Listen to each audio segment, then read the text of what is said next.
In this video, we're going to discuss the wave shapes of orbitals.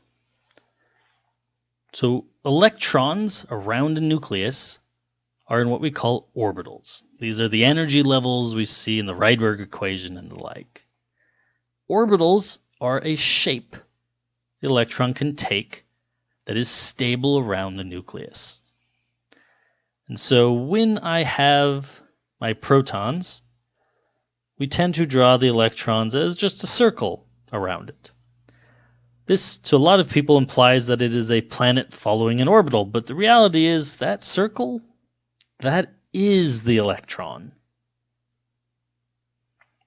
And it's not really a flat circle.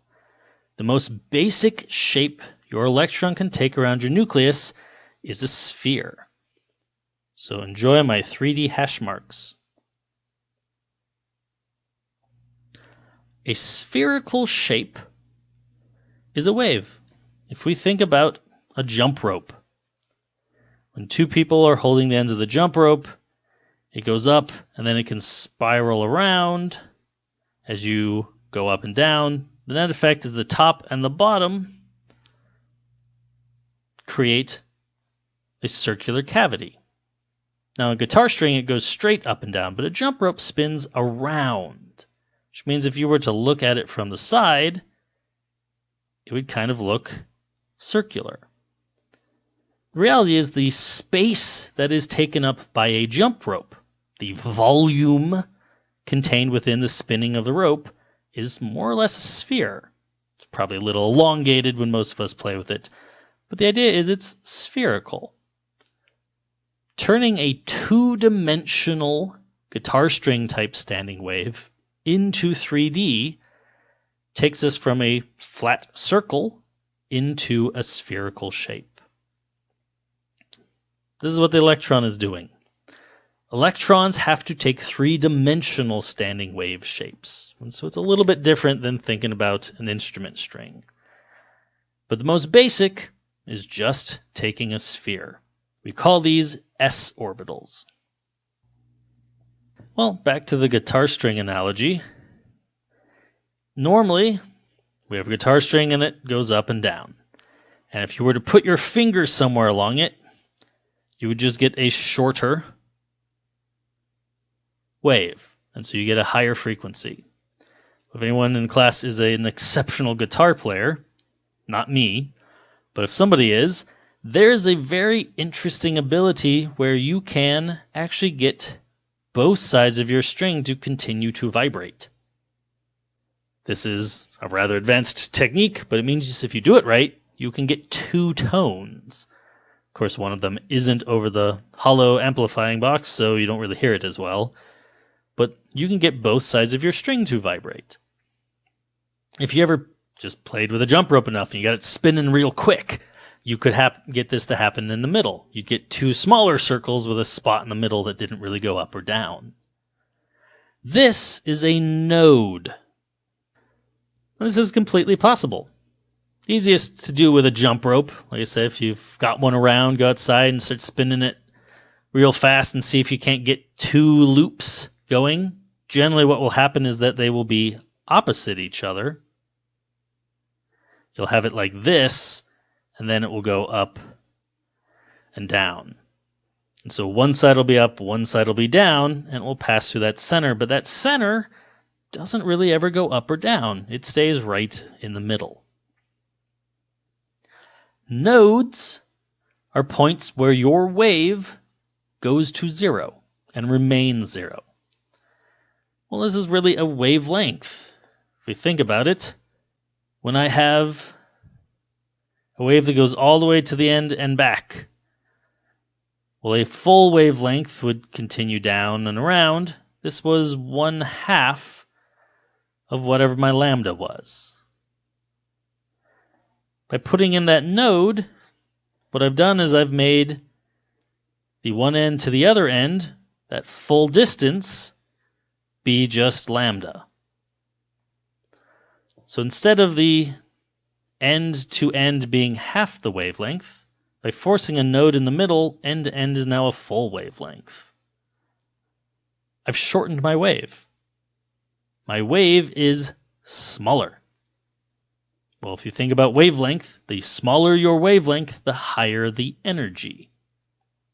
This is true when you hear the higher pitch on a guitar, when you put your finger on a lower fret. This is true for standing waves. You can create a wave that has a higher energy by having a smaller wavelength. To do it, you have to put that node in the middle. Well, we can do that in 3 dimensions, just like the jump rope. You end up with 2 loops, and again, it's 3 dimensions, so yay hash marks. But right at the center, it never moves. It never goes up and never goes down. That center point is 0, just like the end points are 0.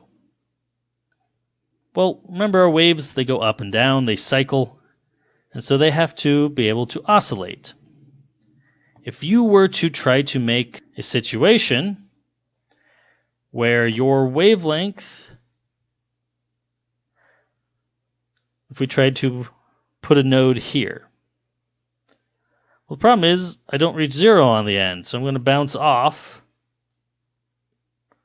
I'm going to hit this wall, and I'm going to bounce off, and I'm going to hit this wall, and I'm going to bounce off. You end up with a kind of spiral graph. You don't end up nicely aligning. It's not that you couldn't try to put a node anywhere, but just remember that node creates a new 0 point, and our new wavelength is going to be based on that node.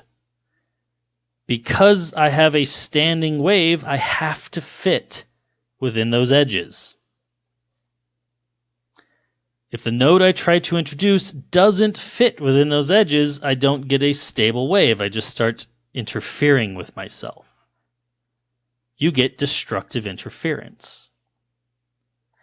So the only possible nodes you can add are nodes that let your wavelength fit the edges. Which means we can definitely have more nodes. We just have to pick nodes that line up within our edges. And so you can get more and more complex shapes, but there's only so many shapes you can have. You cannot have an infinitely variable node, and since our wavelength is tied to the nodes, you can't have any wavelength. There are only set wavelengths that will fit within those bounds.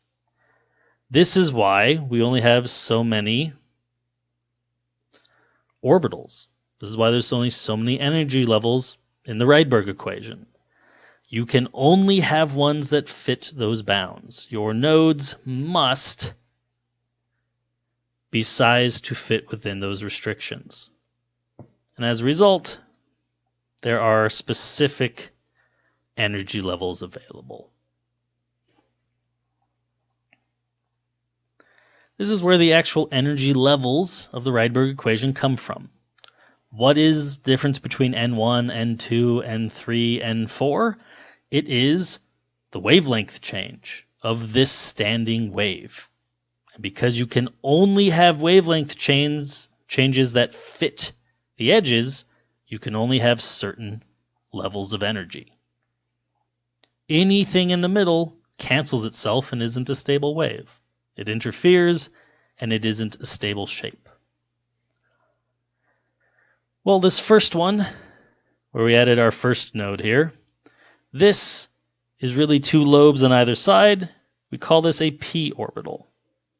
And there are other shapes if you want to get a little bit more advanced. If you want to take 2 nodes and do it in 3 dimensions, you can do this as a d orbital. D orbitals have 4 lobes around it. It's like holding 4 balloons together in a flat sheet. If you tape all the ends of the balloons together at the center, or maybe this looks a little bit like a butterfly to you, regardless, it is 4 lobes. And so you can have a sphere that's just 1.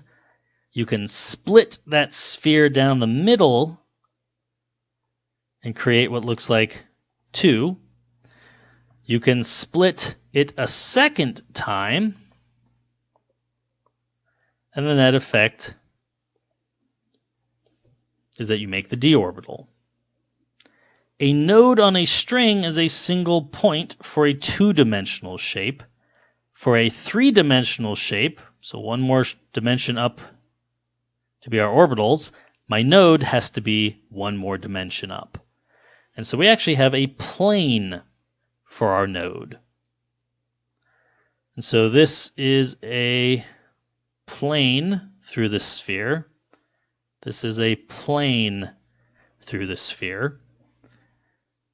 And so if you cut